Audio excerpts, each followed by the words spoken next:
I had ruled Vaelthar Hold for 7 years before I understood what loneliness truly was. Not the loneliness of an empty throne room, nor the loneliness of councils that fell silent when I walked in. I had grown accustomed to those silences. I had learned, in the first winter after my father's death, to move through empty corridors without hearing the echo of my own footsteps. That kind of loneliness was manageable. It had a shape. I could put my hands around it in the dark and know its edges. What I did not understand, what I had refused to examine too closely, was the loneliness that lived inside my wolf. He had gone quiet the year I took the crown, not angry, not wounded, just quiet. The way a man goes quiet when he has waited a long time for something and has begun, very slowly, to stop believing it will come. 7 years. 7 winters in the northern hold, with the pine forests closing white and dense around the walls and the river below the cliffs running black under the ice. 7 years of council meetings and border negotiations and pack obligations, and my wolf lying low in my chest, breathing, patient, giving me nothing. I told myself I did not need the mate bond. I told myself plenty of kings had ruled well without one. My grandfather had taken a chosen wife, a pack elder's daughter, a solid political alliance, and the hold had prospered for 40 years. There were worse things than a steady, sensible arrangement. There were worse things than ruling alone. I believed that mostly, until Corin came to us. He was 7 years old when my border patrol brought him in from the ruins of Veltha's village, a settlement of low-blood pack wolves 2 days east of the hold. Something had come through in the night. We never determined exactly what, whether it was a rival faction pushing at our eastern boundary or something older and less easily named. And in the morning, Veltha's was ash and silence. Every adult wolf in the village was gone. The children who survived were scattered through the tree line, and my patrol gathered what they could find. Corin was the last. He was sitting in the middle of what had been the village square, in the snow, with his arms around a small gray wolf pup that had also, somehow, survived. He did not cry when my men lifted him. He did not speak. He looked at them with eyes that were very dark and very still, and he held the pup, and he did not make a sound. He did not make a sound for 8 months. The healers said it was shock. The elders said it was grief. My beta Halen, who had raised 2 pups of his own, said the boy simply needed time and warmth and something to do with his hands. I tried all 3. I gave him the quietest room in the hold's east tower with a window that looked out over the pine forest. I gave him the pup, who grew into a dog of middling size with absurd ears. I gave him time. I kept the council's curiosity at a distance, which took more effort than I showed. And I gave him caretakers. One after another for 8 months I gave him caretakers. Myra, the hold's head healer, with 20 years of experience and a gift for coaxing fever-sick children back to themselves, Corin would not look at her. He sat with his back to her and his arms around the pup and did not acknowledge her presence until she left the room. Foslin, an elder Omega who had raised 6 children of her own and knew every wolf child's game and story. Corin tolerated her for 3 days before he began sitting at the window with his back to the room whenever she arrived. 2 young pack women who had volunteered, who were warm and patient and genuinely wanted to help. Corin waited them out. He had a capacity for stillness that I found, in spite of everything, impressive. He simply became a stone. He breathed and he held the pup and he waited, with infinite patience, for the wrong person to leave. After 8 months, I was running out of ideas. It was Halen who brought the suggestion to me on a gray morning in early winter, when the first real snow of the season was coming down outside the council room window in long, slow curtains. "There is a woman in Meyerville," he said, in the careful tone he used when he expected me to refuse him. "A village 3 hours south, down the river road. She tends the old and the sick there, not a trained healer, but she has a way with difficult cases. Children who won't speak, people the physicians have given up on." I looked at him. "Is she pack?" A pause. "No, my king. She carries no wolf blood." I turned back to the window. The snow was coming in sideways now, pressing against the glass. No wolf blood, and you think she can reach a pack child? I think, Halen said, still careful, that Corin has driven away every wolf blood we have sent him. I think we have nothing to lose. I did not say what I was thinking, which was that bringing a wolfless village woman into Vaelthar Hold to tend the Alpha King's ward was exactly the kind of thing the council would use as a weapon in the next governance meeting. I did not say that I had a ranked Luna candidate arriving from the southern packs in 6 weeks, arranged by that same council, who had decided, without consulting me, that 7 years was long enough for a king to grieve a mate bond that had never arrived, and that having a wolfless servant in the Hold's East Tower would complicate the optics considerably. I did not say any of that. I said, send for her.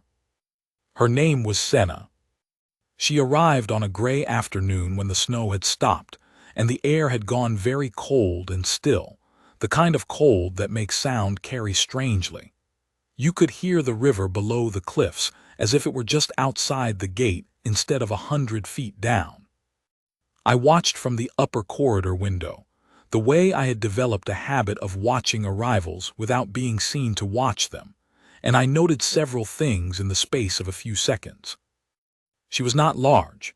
She wore a practical wool cloak, dark brown, and boots that had seen considerable use. She carried a single bag. She looked up at the Hold's main tower as she crossed the courtyard, not with awe, not with the kind of studied composure that people perform when they want you to think they are not awed, but with what seemed to be genuine, unhurried interest, the way a person looks at something they find genuinely worth seeing. She was, I noted with a distant, clinical discomfort, very still. Not frightened still, not deferential still. Just still in herself, the way a lake is still before the wind comes. My wolf, who had been quiet for 7 years, lifted his head. I ignored him. I had become very practiced at ignoring him. Halen met her in the courtyard and brought her inside, and I went back to my work, and that was the first time I saw Senna of Meyerville. The second time was 2 hours later, when I went to check on Corin. I had a habit in the evenings of going to the East Tower myself. I did not make a ceremony of it. I did not announce it. I simply went because Corin was my responsibility and because I had found in 8 months of trying that the boy seemed to bear my presence better than most. I did not know why. I did not push it. I sat near the window and he sat near the window, and sometimes the pup sprawled between us, and we were quiet together, and it seemed to be enough. I came up the tower stairs and heard nothing unusual, no raised voice, no difficulty. I pushed the door open quietly because I had learned to do everything quietly around Corin, and I stopped. She was sitting on the floor.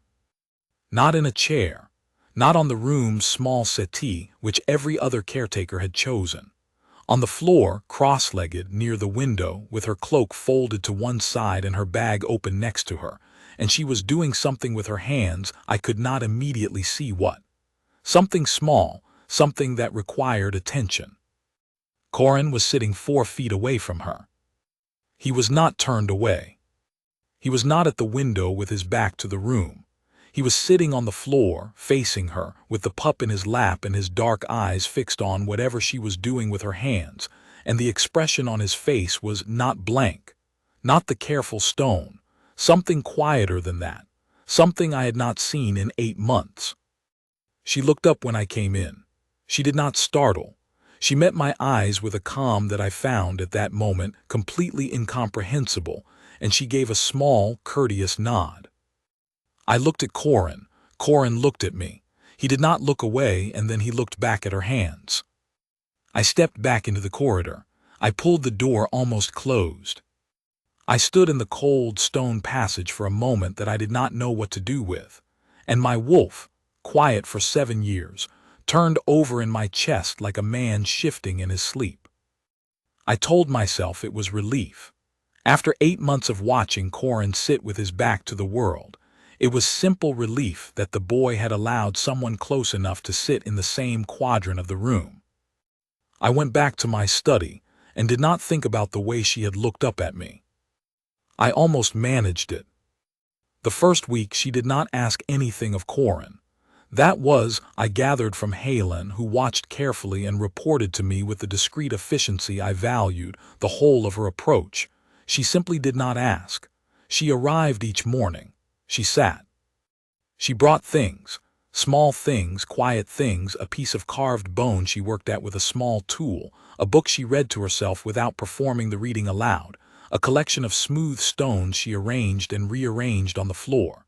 She did not address Corin directly except to say once when she arrived, "I'm going to sit near the window again. The light's good there." And then she did, without waiting for a response, without pressuring one. By the third day, Corin had moved to sit beside her instead of across from her. By the fifth day, he was watching her hands while she worked the carved bone, and she was narrating, in a quiet, unhurried voice, what she was doing. Not to him, exactly, but near him, the way you might speak near someone who is sleeping and you don't want to wake them but you want them to hear something warm. By the seventh day, he brought her one of the smooth stones. She accepted it without exclamation. She turned it in her fingers and said, "This one's got a good weight to it." And she set it into the arrangement she'd been building and kept carving, and Corin sat with his shoulder almost touching hers, and the pup slept across both their laps at once. Helen told me all of this. I listened and said the appropriate things and returned to my papers, and I did not go back to the East Tower that evening, because I had told myself I would give her space to work. What I did not tell Helen, or anyone, was that I had begun, without deciding to arrange my days so that I passed the East Corridor more often than my schedule required. I had begun to find reasons to be on that side of the hold, a document to deliver to the archive, a check on the heating arrangements for the upper floors, a conversation with the garrison captain whose office was inconveniently located 3 doors from the East Tower stair. Once passing the stair, I heard her voice. She was singing something, very low, not a Wolfpack song, not anything I recognized. Something from her village, probably, something in a scale that moved differently from our pack music, slower and with a kind of turn in it that I did not have a word for.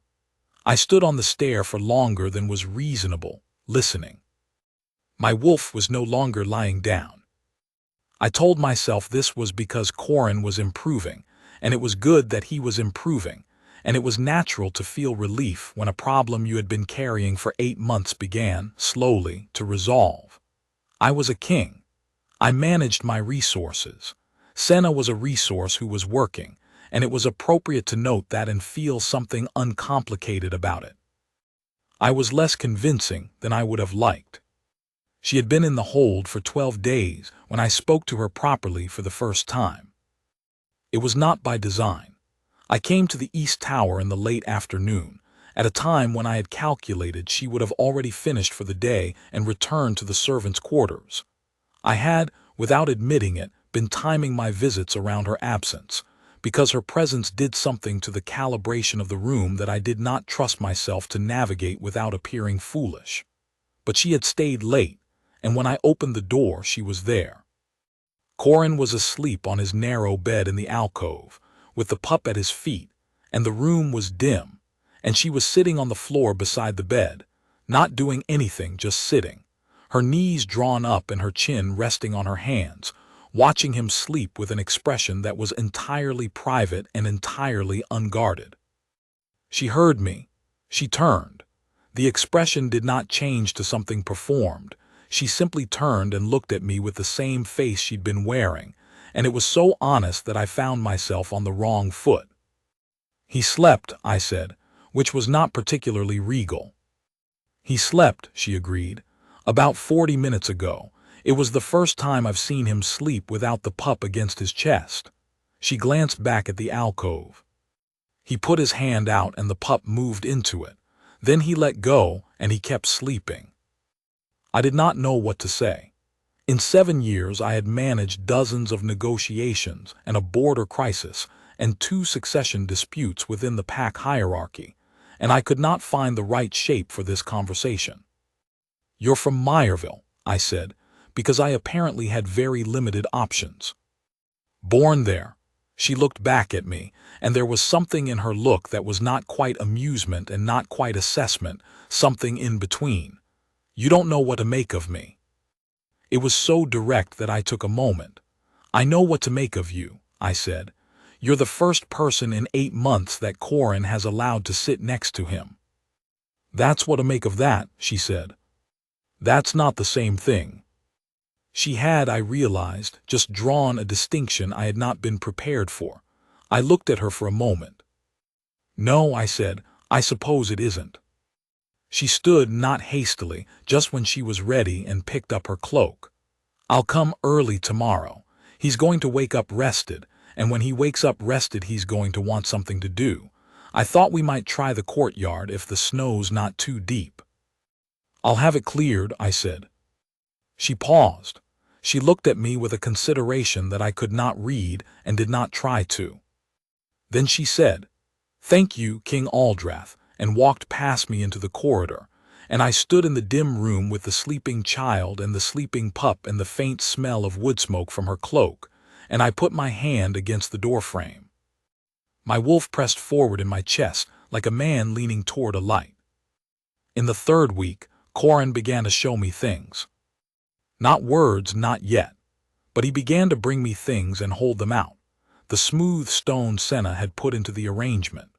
One of the carved pieces she had made, a small rough owl, which he clearly felt I should examine seriously, and which I did at length, because the look on his face when I was insufficiently serious was something I could not risk.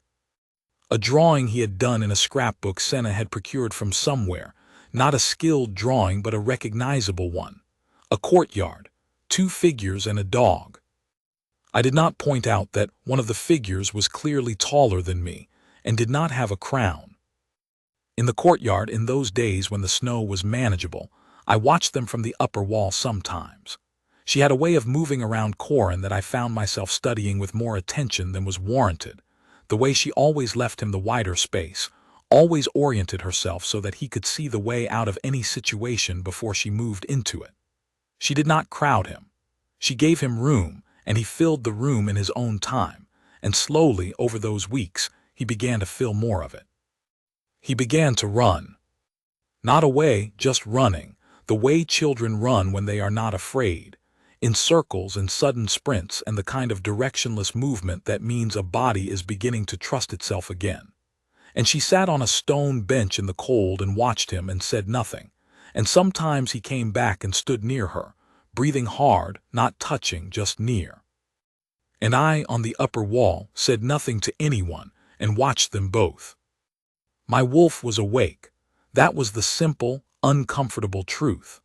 After 7 years of lying quiet in my chest, he was awake, and he was watching her the way I was watching her, with a focused, patient attention that I knew from long experience meant he had made a decision that I had not yet caught up to.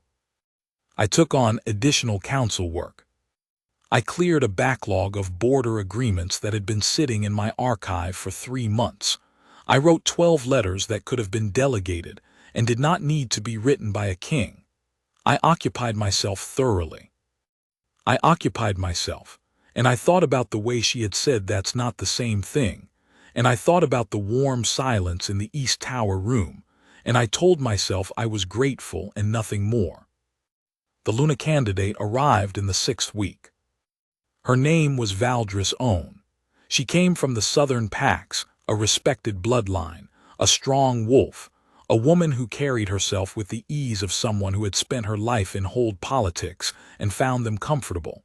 She was, objectively, everything the council had decided I needed. She was also perfectly polite to me, and I was perfectly polite to her, and across 6 formal dinners and 2 tour days of the hold, we conducted an arrangement with the graceful efficiency of 2 people who understood what was being transacted. Halen watched me at those dinners with an expression I chose not to examine. The morning of the 7th day, I was going to tell the council that I found the arrangement workable. That was the word I had settled on. Workable. It had good edges.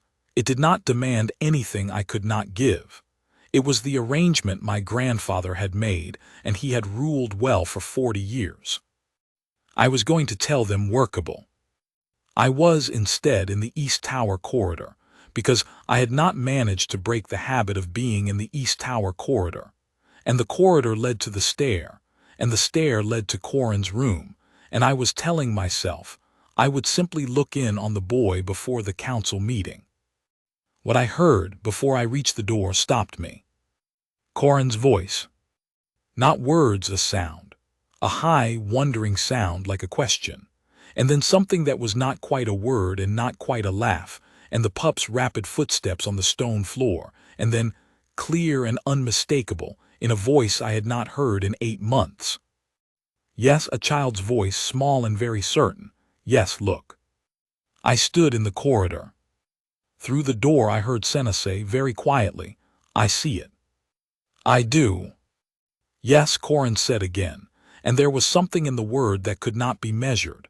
The weight of 8 months of silence releasing all at once, bright and thin as a wire, barely there and completely there.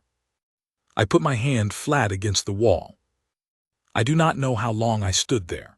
Long enough that the light changed at the corridor's narrow window, the gray morning shifting slightly toward something less gray. Long enough for the sound inside to become ordinary again, a child's voice, still exploring itself, testing the shape of words he had not used for a long time, and a woman's quiet responses, and the dog moving around them both. Long enough for me to understand, with an absolute clarity that I had been avoiding for 6 weeks, exactly what she was to me. I was still standing there when I heard her step inside the room, the particular sound of her moving toward the door. She had a way of moving, unhurried but purposeful, that I had learned to identify without seeing her. And I had approximately 3 seconds to decide whether to remain in the corridor or retreat, and I remained. The door opened, she came out, she stopped. She looked at me, I looked at her. Whatever was on my face, she read it. I know she read it because her own face changed, not to alarm, not to the composed courtesy she generally wore in my presence, but to something underneath it, something that had been very carefully folded away and which, for just one moment, became visible. Then it was composed again. He spoke, she said. About 10 minutes ago. I heard, I said. A silence, not uncomfortable, the kind of silence that is full, that has too many things in it to know where to begin. I should, she began. Stay, I said. She looked at me, King Aldrath. The council meeting can wait, I said. Everything can wait. And then, because I was better at directness than at half measures, Senna, I have been standing in this corridor for longer than I would like to admit, and I think we both know why. She was quiet for a moment. Her eyes did not move from mine. You have a Luna candidate, she said. I have an arrangement, I said. That is not the same thing. It landed. I saw it land. Her lips pressed together, not in displeasure, in something that was working very hard not to become a smile. That's not the same thing, she said, which was my phrase, and my phrase from her mouth did something to my ribs that I was not prepared for. No, I said, it isn't. We stood in the corridor, and my wolf was doing nothing quiet at all, and for the first time in 7 years I did not tell him to stop. The council meeting, when I finally attended it, was a negotiation. I was a good negotiator. I had been negotiating with this council, most of whom had opinions about my personal life that they had no intention of keeping to themselves, for 7 years. I sat down at the long table, and I told them without preamble that I would not be proceeding with the Valdris own arrangement, and I told them why. They took it, on the whole, about as well as I expected. She carries no wolf blood, said Elder Crassith, who managed to put a hold's worth of weight into 4 words. She is fated, I said. The blood is irrelevant. The mate Mark, Crassith began. Has not yet presented itself to my satisfaction, I said, which was true. The feeling in my chest, the long awakening of my wolf, was not yet the formal mark, the visible bond seal on the wrist that pack tradition required as proof. I knew what I knew. The mark would come, but I was a king who understood the difference between what he knew and what he could prove. I am asking for time. You have a candidate, Halen said, carefully. He was watching me with an expression that knew more than he was saying. I have an arrangement, I said. You will convey my regrets to Valdris Own and make them courteous and appropriate. She is a good woman from a fine pack, and she deserves a mate who is actually there. I am not going to do her the discourtesy of proceeding. Silence around the table. And the wolfless woman, Krassith said. I looked at him. Her name is Senna. She comes from Meyerville. She has done in 6 weeks what 28 months of ranked caretakers could not. Corin spoke this morning. I expect you will want to take that into account. I did not raise my voice. I did not need to. 7 years of ruling a northern hold had given me a particular kind of quiet that a room chose not to test. The meeting ended. I let it end. I walked back to the East Tower, and I did not think about what the council would say in the corridors afterward, because what they said in corridors was their business, and what happened inside the hold was mine. What I thought about, walking the stone passage, was the look on Senna's face in the corridor. The thing that had been folded away and had shown itself for one unguarded moment before she folded it back. I thought about what it would mean to be a wolfless woman in a wolf hold, watching a king examine her with the slow, helpless attention of a man who does not yet know what to do with what he has found. I thought about what it would mean to have come here as a last resort, as the thing you send for when all the proper things have failed, and to have stayed, and to feel, in the East Tower, the particular pull of a bond you might not have a name for, because you have no wolf to name it for you. She would feel it differently. That thought had not occurred to me before. She would feel the pull of the mate bond without the wolf to interpret it, without the pack knowledge to set it in context. She would feel it as something unnamed and possibly frightening and entirely without precedent. I turned this over in my mind, walking the corridor, and I made a decision. I was going to go slowly, not because I doubted what I knew, but because she deserved to be asked, not claimed. She deserved to arrive at this in her own time, with her own understanding, with every door open in front of her. A destined bond is not a cage. It is a door that opens both ways. This, I thought, is what the bond is actually for. Not the pack ceremonies, not the councils, not the ranked bloodlines. This, the humility that comes from recognizing that what you have found is not yours to take, only yours to offer. I went slowly. 3 weeks. In those 3 weeks, I found ways to be present that were not crowding, that were not the weight of a king putting his claim on a woman who had not yet said she wanted it. I sat in the East Tower in the evenings, and sometimes Senna was there, and we talked about Corin, about what the next steps were for him, about the village she came from and the old woman she had learned her healer's craft from, about what she did with smooth stones and what the carved owl was supposed to be. It's not supposed to be anything, she said once. I just carve until it becomes something. And it became an owl. It became an owl. She turned it in her fingers.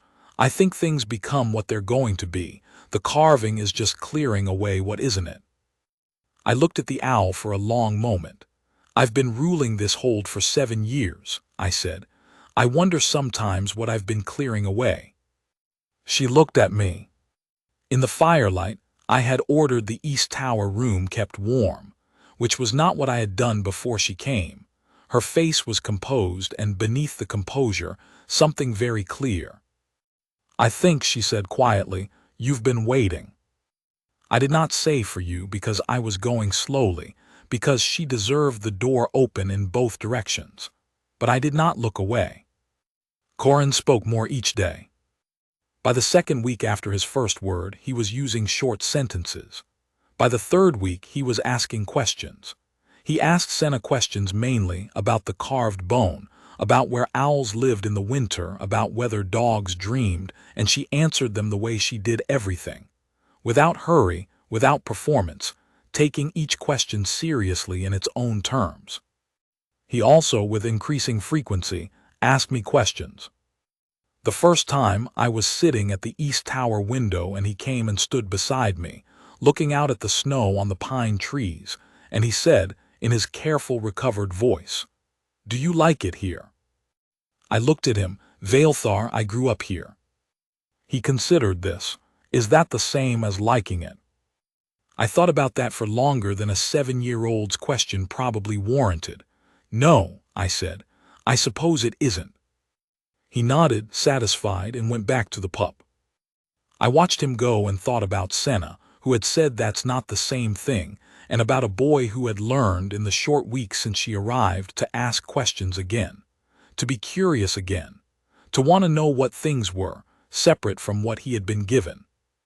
I thought she did that, in 6 weeks, with her hands and her unhurried voice and the way she sat on the floor without explaining why. I thought, what did I do in 7 years that was half as good? The mark came on a Monday, in the great hall in front of everyone. I had not planned it. I had not summoned the hall, had not staged anything. The great hall was full because it was the morning meal, and the hold kept communal morning meals in the winter months, the pack, the garrison, the servants, the elders.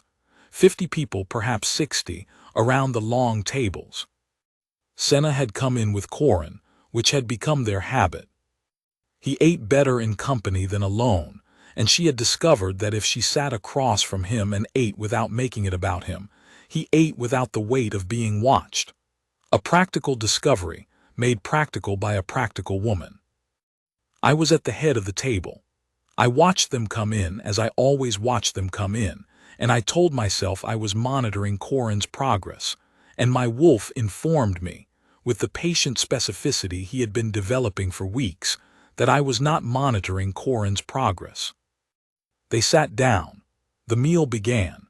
Corin ate with the focused efficiency of a child who has been hungry and never entirely forgets it.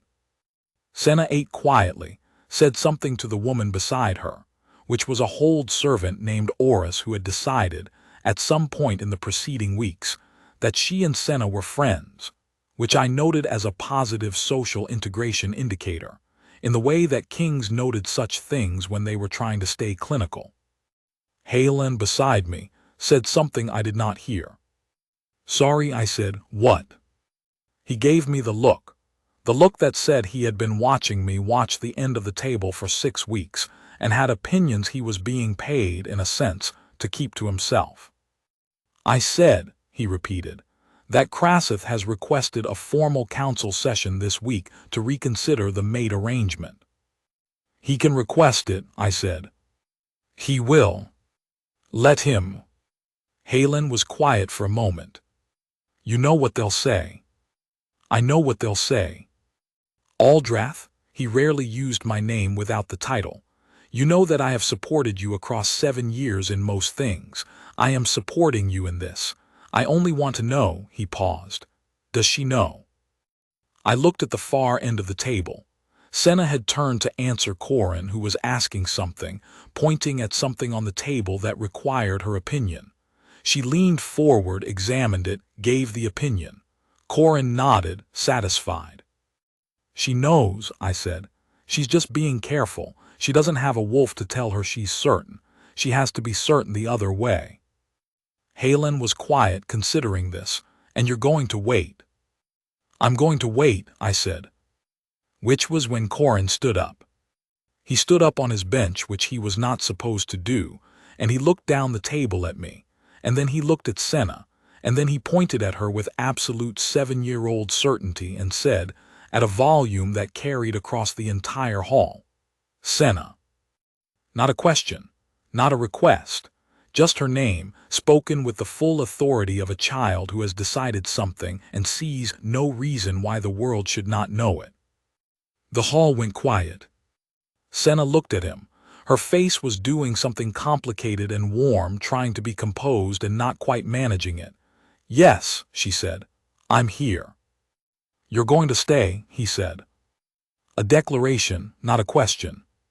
The hall stayed quiet, and I felt, across the distance of 20 feet of long table and 50 people, and a winter morning, the mate bond move. Not move complete. The way a lock completes when the key turns.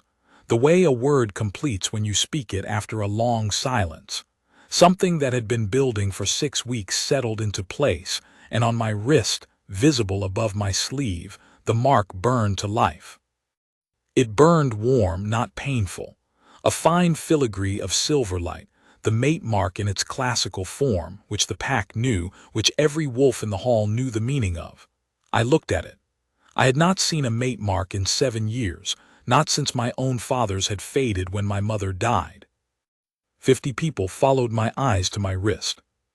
The hall stayed very, very quiet. I looked up at Senna. She was looking at my wrist. She did not have a wolf to tell her what a mate mark meant, but she was an intelligent woman who had spent 6 weeks inside a wolf pack hold, and she had eyes, and she could see the light on my skin, and the look on her face when she looked back up at me was something I will not describe because it is only mine. I stood. I did not have a speech prepared. I walked the length of the table, not quickly but not slowly. I have learned in 7 years to move like a king when it matters, and I came to the place where she sat, and Corin was still standing on his bench, watching me with an expression of absolute satisfaction, and the pup at Corin's feet made a sound of anticipation. I stopped in front of her. I said, "Senna of Meyerville." She looked up at me. Her face was the most honest thing I had ever seen.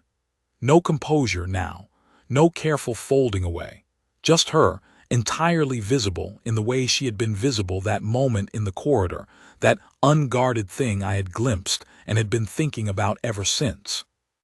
"You don't have a wolf," I said, "so you can't feel this the way I do, but I want to ask you in front of everyone in this hold whether you will let me try to be worth it."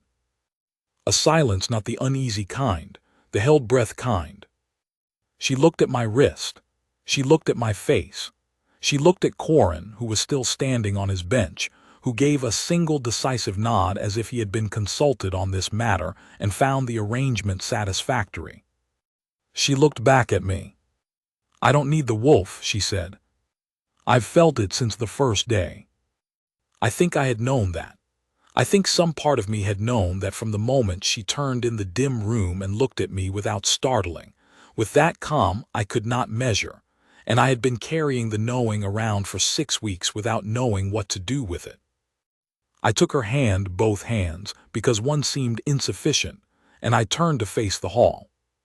50 people, the pack, the garrison, the elders including Krassith, whose face was doing something he was probably going to have opinions about later and which I was going to enjoy not caring about.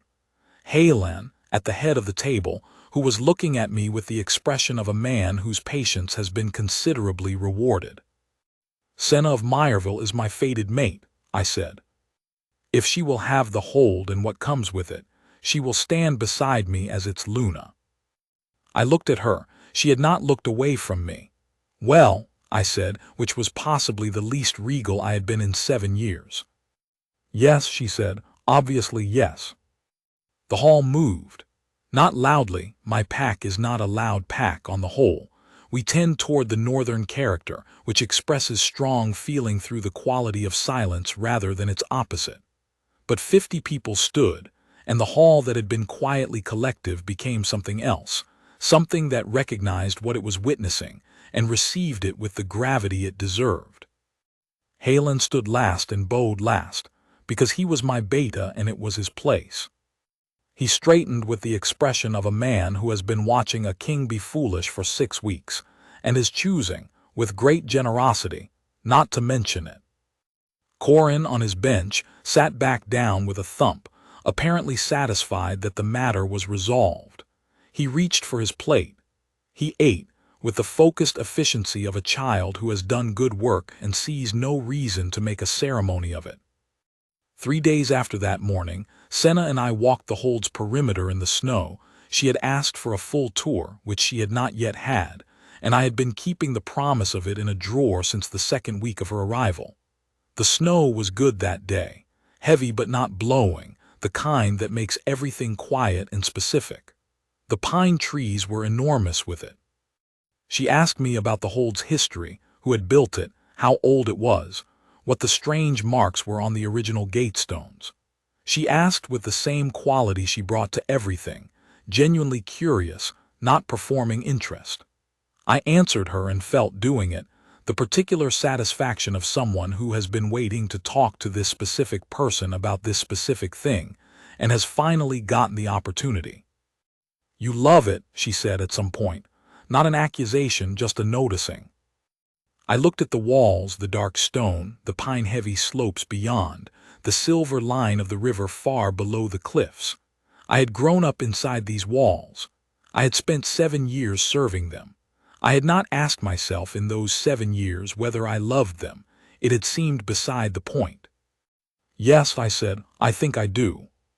She looked at me sideways, and there was something in the look that was warm and a little amused and entirely unguarded.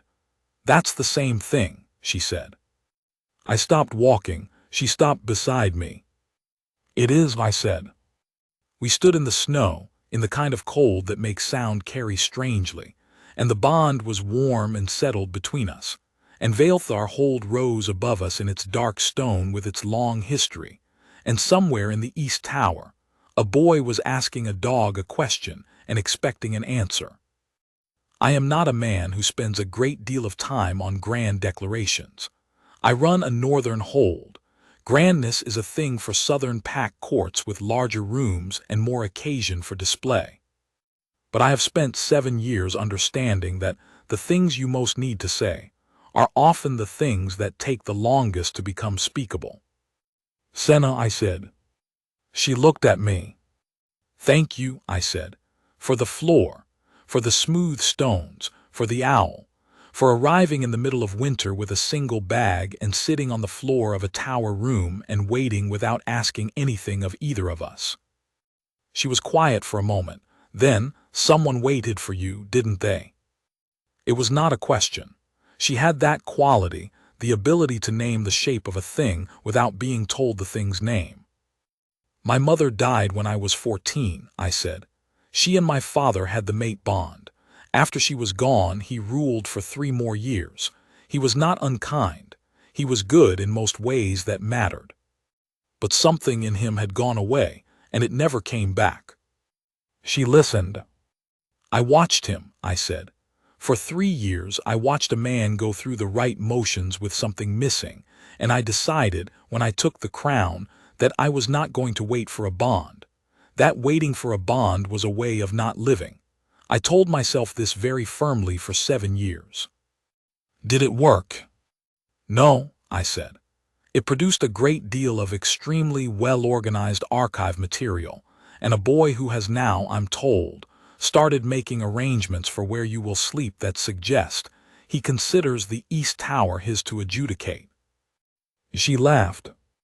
I had heard her laugh before, with Corin, with Oris, in the moments when the Hold's daily life produced something worth laughing at, but it had not yet been directed at me, and it turned out to be the kind of laugh that you did not forget, warm and real and entirely itself.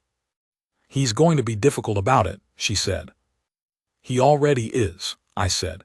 "He has opinions about which room has the best window." "He's right, actually. The second-floor room on the east side gets the morning light." "How do you know that?" "I checked," she said, still laughing, "the second week." I looked at her. She looked at me, her face still warm with the laughter, and the snow came down around us in its unhurried way, and the bond between us was something old and entirely new at the same time. The way things are when they have been waiting to be found and have finally been found, when the carving is done and the shape is clear, and you can see what it was always going to be. "Senna," I said. "Yes," she said, not a question, an arrival. The council had its formal session. Krassith was thorough, and I let him be thorough, and when he had finished I asked whether there were any further objections, and there were none that anyone was prepared to make to my face, which is the only kind that counts. Valdres Own had already departed, graciously and without apparent injury. I had written to her pack myself, as I had said I would, and made the letter as honest and courteous as I knew how, and I hoped she would find, in some other hold, exactly the arrangement that suited her better than a king who had been reliably distracted since the second week of her visit. Senna did not become Luna of Vaelthar with a ceremony right away. The formal ceremony was planned for the spring. There are, in the northern holds, correct ways to do things that cannot be entirely set aside even when a king would prefer to set them aside, and Senna herself, when I put the question to her, said she would like the spring, when the river ice had broken and the pines were green and there was something of the world in flower. I came in winter, she said. I'd like to stay into something else. I had no objection to this. I had no objection to anything she asked. In the months between that winter morning and the spring ceremony, she was not a servant, and she was not yet formally Luna, and the hold adjusted to her presence in the organic, unhurried way that holds adjust to presences that are clearly going to remain. She was simply Senna. She sat on floors when floors were the right place to sit. She walked the perimeter in the snow. She learned the names of the garrison soldiers and the elder pack members and the women in the kitchens, and they learned hers, and by the time the spring came the adjustment was so complete that it was no longer an adjustment. It was simply how things were. Corin spoke in full sentences by February. By March, he was difficult to stop. He had, under the careful, unhurried attention of a woman who asked nothing and gave everything, become a child who had opinions about breakfast and about what the dog was thinking, and about which of the pine trees visible from his window was the tallest. He had also developed, with quiet thoroughness, the conviction that he was personally responsible for the outcome of my domestic situation, and he was not wrong. He told me once, in March, in the East Tower room, in the way that children deliver large truths when they have decided the adults around them need assistance. You were sad before. I looked at him, was I? Before Senna. He was matter-of-fact about it. He was matter-of-fact about most things now. You were sad in the way you didn't know you were sad. I thought about 7 years of well-organized archive material. I suppose I was. She's not sad, he said. She was before a little. He picked up the smooth stone, turned it. She's better now. Good, I said, because it was, absolutely, the most important word I could find. The spring ceremony was on a morning when the river ice had broken 3 days before, and the pine forest beyond the hold's eastern wall was running through every shade of green that green can be. The hold's great hall had been opened, the big doors at the south end, which only came open for the most formal occasions, swinging wide so that the hall connected to the outer courtyard, and the courtyard to the world beyond the walls. Senna arrived wearing a dress that was neither a servant's gray nor a Luna candidate's state finery, but something between, a deep blue-green, the color of the river in the months when the ice goes, with her dark hair loose, which was her preference, and which was now officially an Alpha King's Luna's preference, and therefore the hold's preference as well. She walked in from the courtyard end, which we had decided together. She was not arriving to be claimed. She was arriving to stand beside. The distinction mattered to her and therefore to me. Corin walked with her. He had proposed this himself, in the direct way he now proposed everything in March. I'll walk in with her. There had been some discussion at the council level about the propriety of a child as escort, which I shut down with the efficiency it deserved. He walked in with her.